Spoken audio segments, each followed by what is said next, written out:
Okay, imagine this picture. A president steps up to the microphone, but he's not there to announce an election.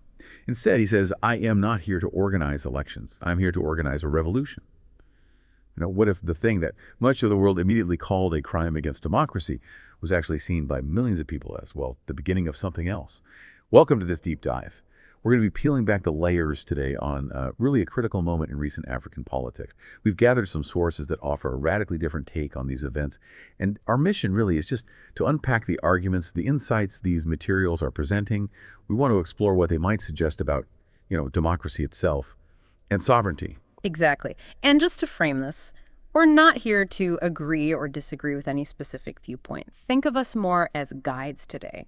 We're navigating through these complex, sometimes pretty provocative narratives surrounding President Ibrahim Traoré of Burkina Faso.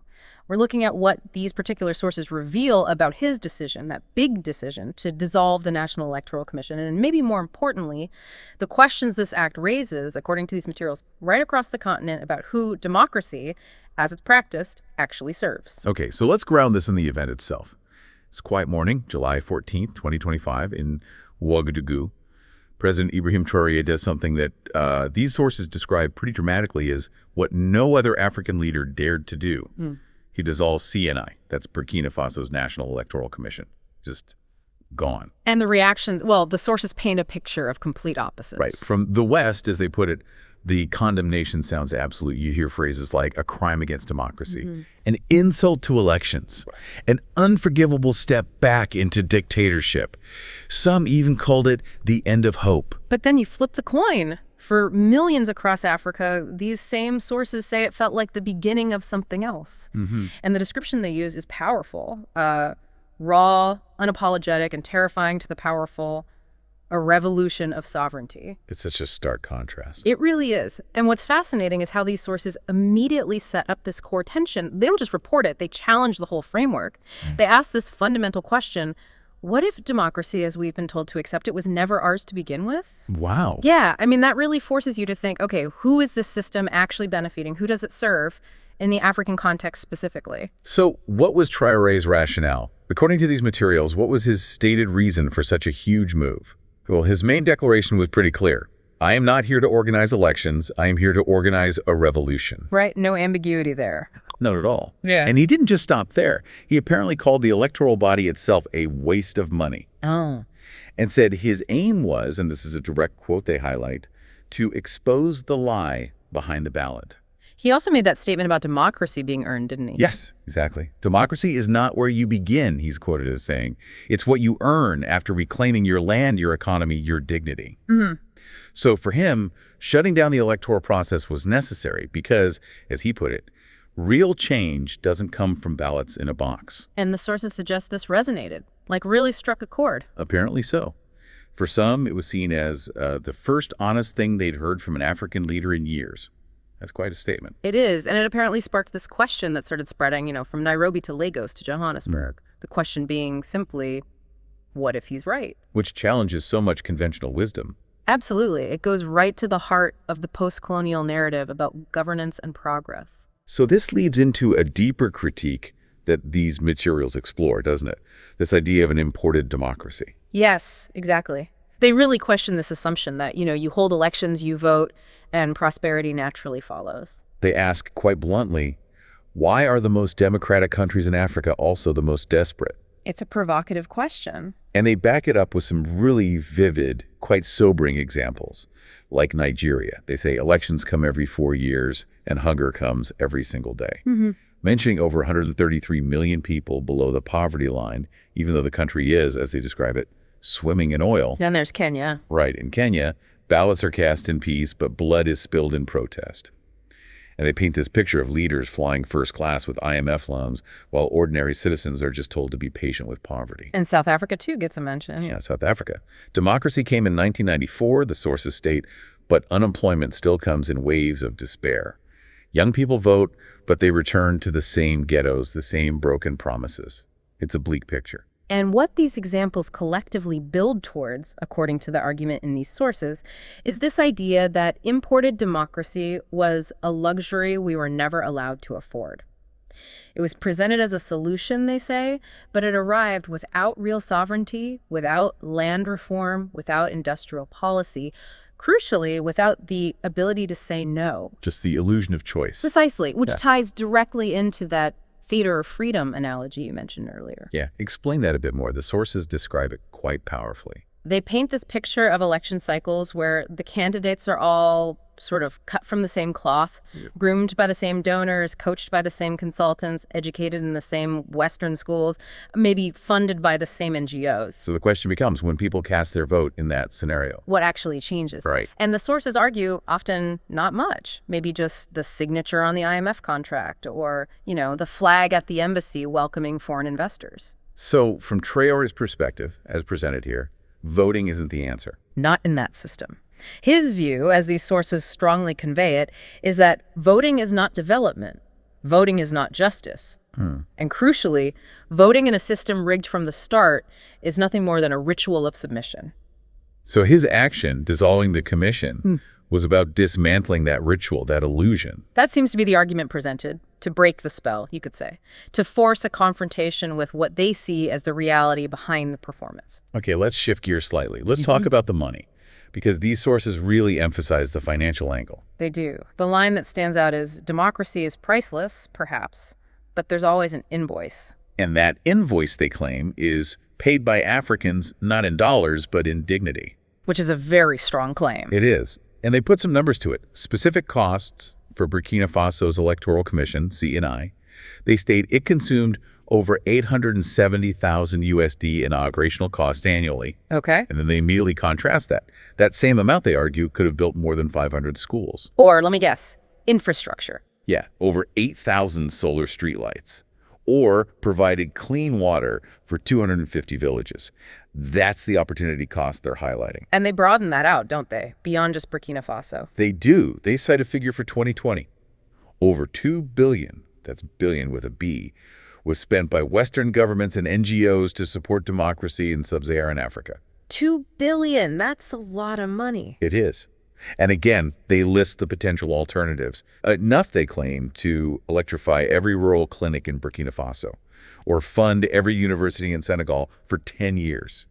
But instead, where did it go, according to them? Well, they list things like consultants, endless reports, bulletproof land cruisers, and air-conditioned hotel rooms. So the argument is that the money intended for democracy support often ends up supporting a certain infrastructure of intervention rather than direct development. That seems to be the core argument, and they connect it to control. Ah, okay. How so? The sources state, pretty bluntly, when the West funds elections in Africa, it's not out of generosity, it's not even about democracy, it's about control. Control over what? Narratives, leaders, contracts, resources. That's what they claim. Elections then become about who the donors trust, not necessarily who the people choose freely. Which brings us back to that fundamental question they pose. Exactly. What good is a vote when your stomach is empty and your nation is owned by someone else? It really cuts to the chase. And this ties into the whole issue of dependency, doesn't it? That governments become reliant on external approval, external funding. Rather than their own people. That's the dependency cycle these materials argue Traoré is trying to break. Okay, so if he's being called a dictator in some circles, what do these sources say he's actually done since taking power? Do they offer a counter-narrative? They do. They explicitly ask whether his actions represent dictatorship or discipline. It's a deliberate framing. And what are some of those actions? Well, the list is quite surprising, actually. Things you might not expect. Right. He reportedly cut his own salary, banned luxury cars for ministers, standard anti-corruption stuff maybe. But then he apparently invited traditional leaders, youth groups, women's groups, to actually write the new national charter. Interesting. More inclusive than the dictator label might suggest. Right. And he reportedly asked opposition figures not to just oppose, but to come help build things, farms, factories, schools. A different approach to opposition. Very different. Okay. Then there's land reform. Reclaiming over 2,000 hectares from foreign investors, redistributing it to local farming co-ops. That's significant. Launching a cassava initiative across 13 provinces, the goal being self-sufficiency, feeding the nation without IMF imports. Food sovereignty. Creating thousands of jobs, over 4,000 by, get this, turning soldiers into farmers in certain security contexts. Security and agriculture combined. Yeah.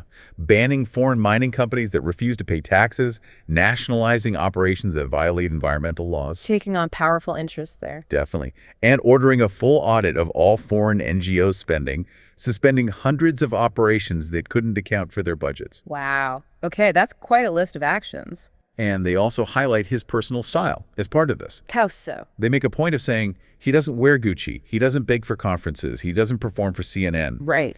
Instead, the image is he walks dusty roads, he eats cassava, he trains barefoot fighters who guard clinics, not corporations. It paints a very specific picture.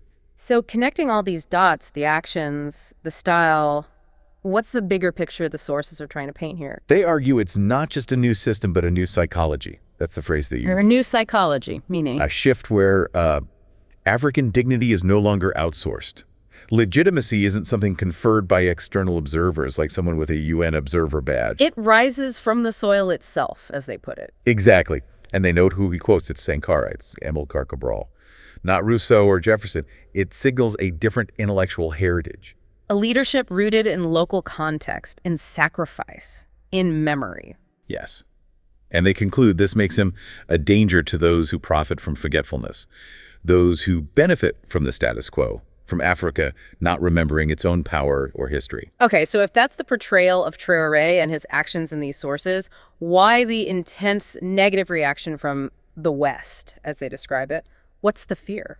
Well, the sources claim it's not really about dictatorship. They say they're afraid of independence. Independence, not dictatorship. Right. They argue this was never about ballots. It was about budgets, about control over resources and economic direction. And the fear is contagion, that this idea might spread. That seems to be the core anxiety presented. If Burkina Faso can, as they put it, reject the performance of this imported democracy, and choose dignity over applause, then what stops others? What if Nigeria starts demanding locally produced food? What if Kenya decides to build its own infrastructure? What if Ghana says no to certain loans? It's the potential domino effect, the fear that the established rules of engagement might change across the board. Yes. The sources call it the terrifying, contagious possibility that Africa can think for itself again. That's a powerful phrase. It is. The idea that a nation could step away from the expected election cycle and still find legitimacy. Or that a leader could bypass the IMF and still manage to feed his people. So, to be clear, the argument presented isn't anti-democracy per se. No, these materials are careful to frame it differently. They say it's not a rejection of democracy, it's a rejection of waste, a rejection of pretense. A rejection of policies that, in their view, maintain dependency. Exactly. Policies that keep Africa dependent, distracted, and divided. They frame it instead as a kind of rebirth. A rebirth of something older. Yeah, something ancient, they say. Yeah. A sovereignty older than colonial borders. It's positioning it as reclaiming something fundamental, not just reacting to the present. It's a very different framing than we usually hear. Completely different. And it brings us back to that very visceral point they make near the end. Which is? You can't eat a vote. Simple as that. You can't drink a ballot. And the choice they pose for a mother. No mother will choose free elections over clean water for her child. It grounds the entire debate in basic human needs. So the portrayal of Traoré's action isn't one of destruction, then? Not according to these sources. They say he did not set fire to democracy. Instead, he exposed the ashes we were too afraid to see. He didn't destroy something sacred. He shattered something hollow. That's the final image they use for his act. Okay, so as we wrap up, what's the final thought these sources leave us with? The takeaway for you, listening? It's really a challenge. When the dust settles, or as they put it, when the smoke clears, the question is, do we just try to rebuild their system? The old one. Or is it time to build something different, something uniquely African, perhaps? Exactly. They envision a system where justice is not seasonal, where leadership is not bought, where dignity is not postponed. A system built on different values. Faith, discipline, memory, and fire, they say. It's presented not just as Burkina Faso's struggle, but as a call to every African soul still carrying colonial dust in their lungs. A moment, perhaps, for the continent to stop asking for permission and maybe start providing its own answers. A really provocative note to end on, asking fundamental questions about power, democracy, and what self-determination truly means today.